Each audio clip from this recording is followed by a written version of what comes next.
বয়স যেমন এক থাকে না, মানুষের চাহিদা পছন্দও এক থাকে না। যেমন ধরুন, এই ভিডিওটা দেখে বুঝতে পারছেন সাইশান এই গাড়িটা পেয়ে এতটা খুশি, মাশাআল্লাহ। এটা কিন্তু বড় হলে তখন আর থাকবে না। তাই আমরা চেষ্টা করি সবসময় ওকে ওর পছন্দের জিনিসগুলো দেওয়ার, যেহেতু ও এই টাইপের কার অনেক পছন্দ করে। বর্তমান ম্যাক্সিমাম কার্টুনে কিন্তু এই টাইপের টয় কারগুলো দেখা যায়, সো ওরও খুব পছন্দ।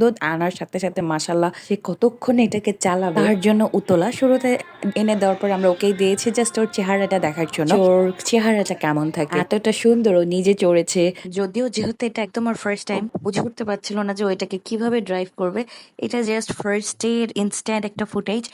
এরপরে সে অনেক সুন্দর করে মাশাআল্লাহ চালায় করে, সবকিছু সে শিখেছে এটাতে। বড় ভাই চালাবে আর ছোট ভাই কি বসে বসে দেখবে, এটা কি হয়? তো এই জন্য আমরা সাজেনকেও একটু পিছনে ধরলাম যেন ও একটু ফিল পায়। আর বেচারা তো নিজেকেই নিজে ব্যালেন্স করতে পারছে না, আবার আরেকজন ব্যালেন্স করবে। দেখে না ভাল লাগছিল, বাচ্চাদের ছোট ছোট কিউটনেস মোমেন্ট গুলো আমার খুবই ভালো লাগে। Thanks for watching, tata.